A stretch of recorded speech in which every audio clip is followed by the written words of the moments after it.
TikTok Shop is either your gold mine or is your graveyard. And so you know exactly what it means if you've been posting for weeks with inconsistent results. One video gets 100K views, makes you 50 bucks. Another video, you get 5K views, you make $500 and you have no idea why. Most affiliates think that success comes from posting more and more content, more, but that actually is backwards thinking. And that's what keeps you spinning your wheels over and over again. I've had students like Ashley, she went from literally making 30, 40 videos daily to make $2,000 to making 10 strategic videos for over 25, 30K plus months commission using this exact same 3-step process. I'm not going to sit here and make any sort of income claims. Chances are that most of you watching won't implement this. But again, this system actually removes the guesswork that kills most people's consistency. So the difference between affiliates making $500 months and those making 10K plus is not because of luck or it's not influencer status. It's having a repeatable process instead of the hope and pray method. So in this video, I'll be breaking down my complete 3-step system that takes you from idea to actually posting a TikTok shop video, including all the AI tools and specific workflows that I use personally every single day on a daily basis. So if you're new here, my name is Kade Wiley. Everything that I talk about here on this channel is to help affiliates build consistent 5-figure, even multi-5-figure monthly income. Okay, so if you're already a subscriber, welcome back, but let's get right into the video. So the very first phase, and this is the most important one by far, and unfortunately and ironically, this is where most people fall completely flat, and this can have a drastic impact on the quality of videos that you're putting out as a TikTok shop affiliate. And it's actually the planning phase. So if you don't even have a planning phase in the first place, you are shooting yourself in the foot. You don't even know it, right? I can't even imagine for myself, who's been doing this for 15 plus months, if I just started with nothing in my head and just started with a phone out in front of me, I'd be fumbling over my words too. You got to have some sort of planning process. For me personally, the first thing that I do is just pull up the notes section on my MacBook. And I just want to plan out exactly what I'm going to say, where I'm going to say it. So that way, when it comes time to do filming, it's super easy. So the backbone of every ounce of research that I've ever done on TikTok Shop is starting with using this custom GPT that I built. This custom GPT allows me to write TikTok Shop scripts more efficiently, and because it's actually tailored to the style of TikTok Shop videos. The problem is when you use normal AI without any sort of tailored information or context around what you're trying to do, is it won't have any actually good output. It's going to generate you a script that sounds like it's meant for a 2017 Facebook ad, or even worse, like the newest infomercial that you just want to skip the second that you can. So that's why I've been using my custom GPT. And the very first thing that you should do is just do research on the customer, right? So again, the custom GPT that I use, it's actually available if you guys want it. It's like 35 bucks a month, which is ridiculous because myself and all my students use it every single day. 35 bucks a month, and it's a tool that I personally use every single day. So quick plug for that, but I literally could not live without it. It's the biggest no-brainer in the world for you personally, and it's creatorgenius.ai.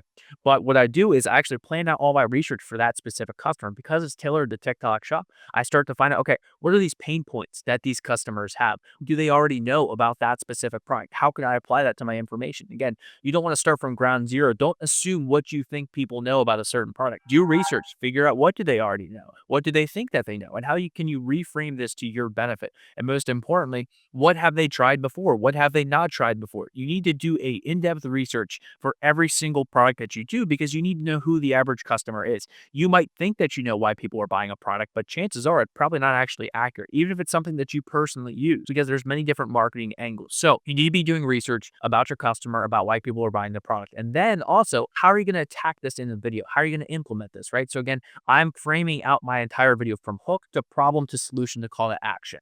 Now, for me personally, I don't need the exact words I'm going to say because I've been doing this for so long, but for the probably first 5-6 months, I planned out every single word that I was going to say. In fact, when I was at my job, I had on yellow notebook paper, I would write out by hand every single line that I was saying. And I think if you're in the beginning, if you haven't reached a level of success that you want to yet, I would strongly recommend writing everything out. It forces you to get good at it. And because it's going to hold you accountable, where if you write something that you know is bad, it forces you to have it in front of your face. You're like, that needs fixed. So make sure you are doing your planning phase properly. Is if it takes you longer than 10 minutes from start to finish, recording and doing everything, your planning phase was falling short. And now that takes us into the actual recording phase, the making videos. How do we actually do that to make sure this is efficient and quality as possible? Again, if you did your planning phase properly, you should know roughly what you're going to say, what style of video is going to be, where you're trying to get to. And most importantly, I started doing this and it's made a big impact, is writing down where I'm going to film it. Right? Because if you're thinking in your head, okay, I got to figure out where to film all these different videos. I filmed a video here, filmed a video there. It's really important to write down where you want to film. Now, also too, I see so many people, they make videos in the exact same spot every single time. There's no reason to do that. You can get an entirely different audience just by changing where you're filming your videos. Whether you like it or not, people are making an assumption about you before you even speak a word. And that's dictated by what you look like. Obviously, you can't change that. I mean, you can change simple parts like making sure your hair isn't all over the place, right? So if your hair is messy, you better hope that that plays into the product that you're trying to sell. Or if you're trying to sell a product that's, kind of somebody more astute, they are, more intelligent, right? Fix your hair. It's a little stuff like that that you have to be aware of. And again, whether you like it or not, somebody's judging you before you even speak a word. Your background is also contributing to this, right? So people are going to assume things about you based on your background before you even speak a word, right? So if in the background of your video, you've got a bunch of sports trophies from when you were 5 years old, again, that's great. That's awesome. Cool. You can have that in your room, but just don't have it in the background of your video if you're trying to sell a serious product, right? People aren't going to take you seriously because they're making assumptions about you based on what they have right in front of their face. So again, all this comes back to you shouldn't have to think about this stuff. You should be already having this in your mind, written down what you're going to do when you go to start filming, right? So that way, when you start filming, it can be as simple as, hey, I'm recording here. Now, this can be done in multiple different ways. Me personally, I like to flip back and forth between my notes and also my phone on the TikTok app. So I'm doing it all on my phone here. Some people like to have, a notepad right in front of them. Some people like to have another laptop. The thing you just got to be cognizant of is if you're going back and forth between reading, what you don't want to do is reading your script and then you start to say it. So sometimes that can happen because you have to be really aware of if you're reading something, then going to record, you have to record it, read it, and not recording, and then you start to read and it just starts to jump when it looks like you're reading from a script. I see that all the time with people. That's why I like going back and forth between the notes section and my actual TikTok app because it doesn't allow me to read it. I have to conceptualize what I'm saying in my head before I go to actually say it, and allows me to just keep my eyes right here on the phone recording, flip back and forth if I have to. And now it's really important. You want to film everything in one shot. Do not go back and forth between planning, filming, and editing. Your brain has a really difficult time switching between parts because every single piece of this process uses a different part of your brain. So if you do all these steps by themselves individually, you will make your life 10 times easier. You'll be able to get way more work done because your brain isn't getting mentally exhausted. Most importantly, it's going to take the least amount of time because you're not trying to switch back and forth. You know exactly what to do, when to do it, and how to do it, right? So make sure you're filming all of your videos at once because you're using a creative part. You're speaking words into a camera. So trying to go from creative writing to creative speaking to actually editing, which is just awful, by the way, because it's just very mundane and boring. Trying to switch between all those, it makes your life 10 times more difficult as a TikTok shop affiliate. So make sure you're doing the filming all at once. And I promise you, your output's going to be substantially better because, again, we're getting paid on the results that we've been providing. So if you sound like you hate your life in your videos, that's going to come out in your videos because you're trying to switch between all these different sections at once and just makes it extremely, extremely difficult. Now, let's get to the editing phase. If you've been doing TikTok shop for more than a month, you probably hate the editing phase like I do for myself, but it is a must-have piece because if you're just throwing up a video with no on-screen text, no cuts, you're really shooting yourself in the foot because, again, unfortunately, editing is one of those things that can have an impact on your conversion whether you like it or not. So I'll give you one specific example here. If you have any massive dead space between your clips, so for example, I'm talking into the camera right now, pause, and now I'm saying the next sentence, right? So there's a massive gap. And whether you like it or not, that is having an impact on the feeling that people are getting from your video. It just feels awkward. It feels choppy. So one of the things that you have to do when you're editing is you have to chop those clips and remove the dead space. You might think, oh, I'm feeling lazy. But it's like if you're feeling lazy on the editing part, you are disregarding all that hard work you did to get up until that point. So finish strong, edit, cut out the dead space between each of your clips. And it's like, for example, if you were watching this YouTube video right here and you saw the actual cut of me recording most of these sentences, again, I try to say as much as I can at once, but sometimes you mess up. Sometimes you have to redo things. So if you watch the unedited version of this, this would probably seem like a drastically different video. And you are able to watch this video more of a concise way because it's chopping out the dead space between when I start talking, stop talking, maybe even mess up.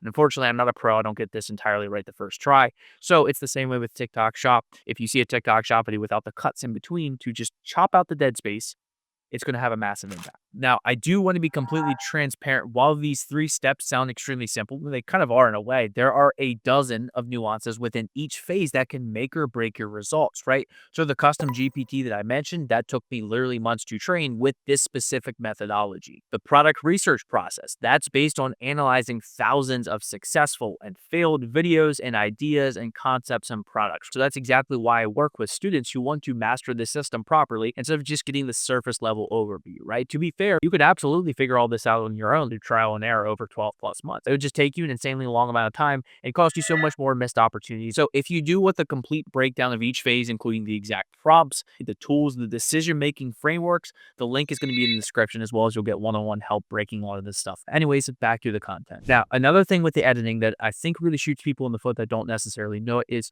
you got to be using the TikTok on-screen text. If you're using fonts from CapCut, it has a massive impact because subconsciously, when people are on TikTok, they're expecting to see certain things.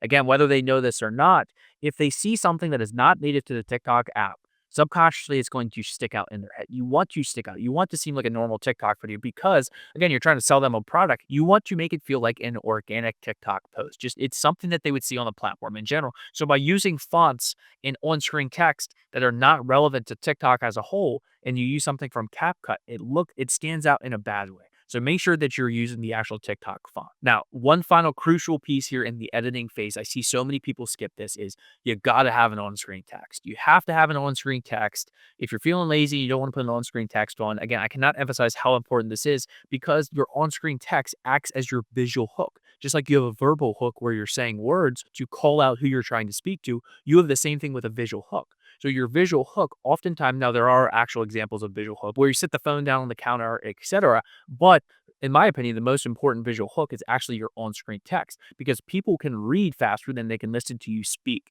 So if they get an idea of what the video is about just by reading something, ideally 5, 6, 7 words, which is your on-screen text, if you do it properly, you should be able to call out to the people that you're trying to speak to before they even hear a word that you're saying. Because again, people are scrolling really, really quickly. So the editing phase is super important. Make sure to separate it because it's an entirely different part of your brain that you're using. And that's why so many people get burnt out trying to make all these videos because they're separating these to go from the planning to the filming to the editing to the planning to the filming to the editing. I personally could probably only post 5 to 6 videos a day if I tried to do this method. Whereas if I follow the process that I talked about in this video, I'm able to post 10 plus videos a day, no problem. These are actually well thought out videos, not just bottom of funnel spam garbage. But I'm able to put out a high quality of output with a high quantity of output because I'm able to follow this system from start to finish.